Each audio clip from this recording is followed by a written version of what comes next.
औज़ु बिल्लाहि मिनश्शैतानिर्रजीम बिस्मिल्लाहिर्रहमानिर्रहीम वइज़ा मरिज़्तु फ़हुव यशफ़ीन सदक़ल्लाहुल अज़ीम। आज जो है हम दो तीन अहम टॉपिक के बारे में बात करेंगे। एक है दवा, एक है ग़िज़ा और एक ज़ुल्ख़ासा। सबसे पहले कि हमको ये चीज़ें पता होनी चाहिए कि दवा कहते किसे है, ग़िज़ा कहते किसे है और ज़ुल्ख़ासा किसे कहते हैं। अक्सर दवा के ऊपर, ग़िज़ा के ऊपर और इनकी तारीफ़ों के ऊपर एमसीक्यूज़ बन सकते हैं या इनकी मिसालों के ऊपर एमसीक्यूज़ बन सकते हैं कि ये ग़िज़ा की मिसाल कौन सी है, दवा की मिसाल कौन सी है। इस तरीके से एमसीक्यूज़ बन सकते हैं। एक क्वेश्चन जो है यहाँ पर दवा का आ सकता है। एक एमसीक्यूज़ ये बन सकता है कि हुसूलुश शिफ़ा किसे कहा जाता है, दवा, ग़िज़ा, ज़ुल्ख़ासा या कोई नहीं। कि हुसूलुश शिफ़ा जो है ये दवा का मुतरादिफ़ नाम है जिसको हुसूलुश शिफ़ा कहा जाता है। ड्रग इंग्लिश में इसको कहा जाता है। अब इसकी तारीफ़ की बात की जाए तो हम हमारी आसान लैंग्वेज के अंदर, ओन लैंग्वेज में इसकी तारीफ़ किस तरीके से हम याद रख सकते हैं।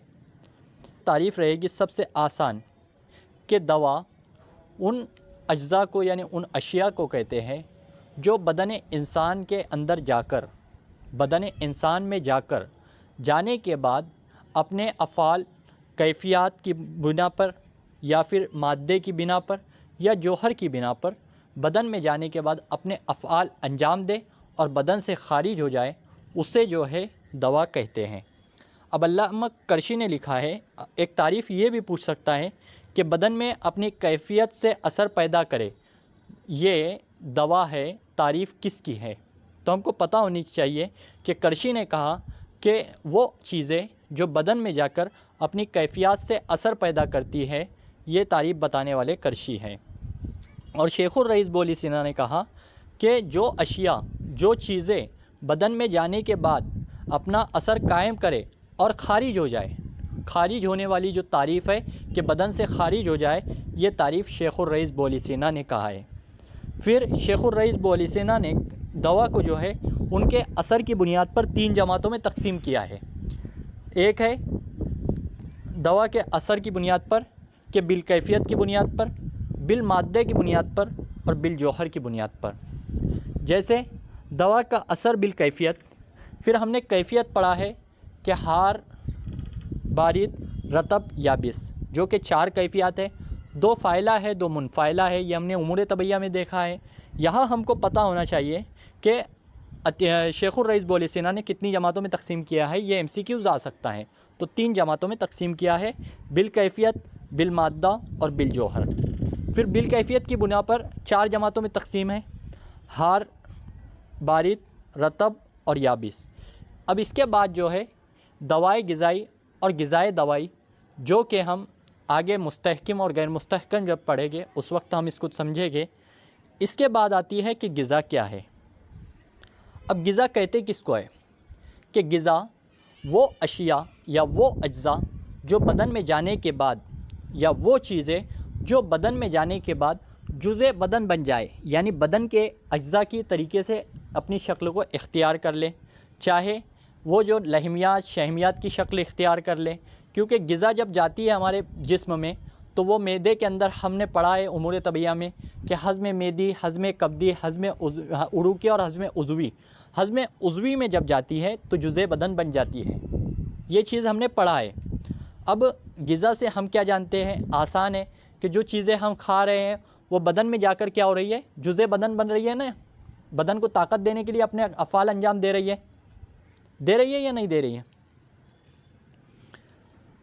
जुज़े बदन हो रही है या नहीं हो रही है। वो चीज़ें जो हम ग़िज़ाएँ खा रहे हैं वो जुज़े बदन बन रही है, हमारे आज़ा को तक़वियत दे रही है, हमारे जिस्म को जो है ताकत दे रही है, क़ुव्वत पहुँचा रही है।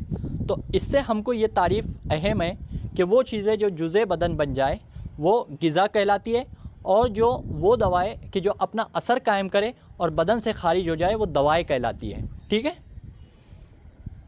अब ग़िज़ा को तीन जमातों में तकसीम किया गया है, ग़िज़ाए लतीफ़, ग़िज़ाए कसीफ़ और ग़िज़ाए मोतदिल। ये क्वेश्चन इम्पॉर्टेंट है कि ग़िज़ा को कितनी जमातों में तकसीम किया है। तो तीन जमातों में तकसीम किया गया है, ग़िज़ाए लतीफ़, ग़िज़ाए कसीफ़ और ग़िज़ाए मोतदिल। پھر غذائے لطیف کیا ہے کہ وہ غذائیں جو بدن میں جا کر لطیف خون بناتی ہیں. پھر کثیف جو ہے کہ جو کثیف خون بنائے گی جو غذائیں، اور معتدل جو غذائیں نہ زیادہ لطیف خون بنائیں گی نہ زیادہ کثیف خون بنائے گی بلکہ اعتدال میں بنائے گی. نہ زیادہ رقیق ہوگا ان کا قوام نہ زیادہ غلیظ ہوگا، بلکہ اعتدال میں جو غذاؤں کا قوام ہوگا خون کا وہ جو ہوگا معتدل غذائیں ہوگی. اب ہم دیکھتے ہیں کہ غذائے لطیف یعنی غذا کی جو اقسام ہیں غذائے لطیف کی بنیاد پر. تو غذائے لطیف کی بنیاد پر ایک ہے کثیر التغذیہ اور ایک ہے قلیل التغذیہ. سمجھے؟ جو خون لطیف بنائے گی اس میں کثیر التغذیہ ایک ہے اور ایک ہے قلیل التغذیہ، یعنی تغذیہ کم اور ایک ہے تغذیہ زیادہ. اب ماء اللحم کہتے کس کو ہے؟ تو گوشت کا جو پانی ہوتا ہے اسے ماء اللحم کہا جاتا ہے. یہ تعریف آپ کو پوچھ سکتا ہے، MCQs آ سکتا ہے کہ ماء اللحم، ماء الشعیر، ماء الاصل، ماء البذور، اس طریقے سے آپ کو کوشچن MCQs میں آ سکتا ہے کہ جو بیجوں کا پانی، تخموں کا پانی ہوتا ہے اسے کیا کہتے ہیں، شہد کے پانی کو کیا کہتے ہیں، دودھ کے پانی کو کیا کہتے ہیں. تو ہم کو ان کے ٹرمینالوجی پتہ ہونا چاہیے. سارے ماء کے اوپر جتنے بھی پانی ہیں میں اس کے اوپر بھی لیکچر آگے لوں گا کس طریقے سے ہم اس کو یاد رکھ سکتے ہیں. اب دوسری چیز ہے کہ زردی بیض مرغ، یہ بھی غذائے لطیف کثیر التغذیہ میں شمار ہوتی ہے. جو بیض مرغ کہتے ہیں کہ جو مرغی کا انڈا ہوتا ہے نا اس کی جو زردی آتی ہے یہ بھی کثیر التغذیہ میں شمار ہوتی ہے. اب قلیل التغذیہ کیا ہے؟ غذائے لطیف قلیل التغذیہ، تو پھل جو ہے اس کی مثال ہے. جو ہم فروٹس کھاتے ہیں یہ جو ہے قلیل التغذیہ ہے اور غذائے لطیف ہے. ٹھیک ہے. اب ایک آتا ہے غذائے کثیف، یعنی وہ غذائیں جو خون جو بنائیں گی وہ کثیف بنائے گی، جو تھوڑا سا گاڑھا ہوگا. ٹھیک ہے. اب غذائے کثیر التغذیہ، تو کثیر التغذیہ کے اندر کہ وہ غذائیں آئے گی جیسے تازہ بھینس کا گوشت ہو گیا، گائے کا گوشت ہو گیا. یہ جو غذائیں رہے گی یہ کثیر التغذیہ رہے گی لیکن غذائیں کثیف رہے گی. ان کی وجہ سے جو کثیر التغذیہ، کثرت سے جو ہے تغذیہ حاصل ہوگا، بدن کے اندر اجزاء جو دوسرے اس میں سے ملے گے، پروٹین ہوئے، شحمیات ہوئے، لحمیات ہوئے، یہ کثیر التغذیہ کی مقدار میں ملے گے، کثیر مقدار میں ہم کو حاصل ہوگے. لیکن یہ جو غذا رہے گی یہ کیسی رہے گی؟ کثیف ہے کہ ایک کثیف خون بنائے گی. جو خون رہے گا اس میں تھوڑا سا گاڑھا رہے گا، غلاظت والا رہے گا. اور دوسرا ہے کہ قلیل التغذیہ، غذائے کثیف قلیل التغذیہ، جو کہ سوکھا گوشت رہتا ہے اور چربی ہوتی ہے، یہ جو بنائے گی یہ قلیل التغذیہ بنائیں گی لیکن یہ جو غذائیں ہے یہ کثیف ہے. اب آتا ہے ذوالخاصہ کی سب سے اہم جو ہے یہ تعریف ہے. MCQs کے اندر اس کی تعریف پوچھ سکتا ہے کہ ذوالخاصہ سے آپ کیا سمجھتے ہیں. تو وہ دوائیں جو اپنی صورت نوعیہ سے نامعلوم طور پر اثر انداز ہوتی ہے، ایسی دواؤں کو ذوالخاصہ کہا جاتا ہے. اس کی بہت الگ الگ تعریفیں، الگ الگ طبیبوں کے نزدیک الگ الگ طریقے سے اس کو ڈیفائن کیا گیا ہے کہ ذوالخاصہ کہ وہ دوائیں جو صورت نوعیہ سے نامعلوم طور پر، یعنی کوئی طریقہ اس کا معلوم ہی نہیں رہے گا کہ اثر کس طریقے سے کر رہی ہے، نامعلوم طور پر اثر انداز ہوتی ہے، اور جو ہے وہ دواؤں کو ذوالخاصہ کہا جاتا ہے. میں نے اس کو ایک مثال لیا ہوں کہ سنگھاڑا اور سفید مصلی جو کہ مولد منی ہے اور ادرار شیر یا منی ہے. ادرار شیر کہتے ہیں کہ جو دودھ ہے اس کو ادرار یعنی بنانے کا، نکالنے کا کام جو کرتی ہے سنگھاڑا اور سفید مصلی کرتی ہے، اور منی مولد منی ہے. مولد کہتے ہیں کہ منی کو جو ہے گاڑھا وغیرہ کرنے کا کام یہ کرتی ہے. ہم جب ٹرمینالوجی پڑھیں گے تو یہ سب چیزیں میں ایک ساتھ پڑھاؤں گا.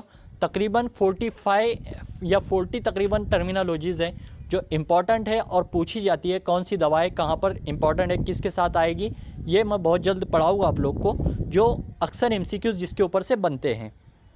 لیکن کیا یہ دوائیں ادرار بول و حیض میں جو ہے ان کا اپنے افعال جو ہے انجام نہیں دے گی؟ یہ اس طریقے سے جو ہے کتابوں کے اندر سمجھایا گیا ہے ذوالخاصہ کو. یہاں پر جو ہے دوا، غذا اور ذوالخاصہ کا ہمارا ٹاپک کمپلیٹ ہوتا ہے. امید کرتا ہوں کہ سمجھ میں آیا ہوگا.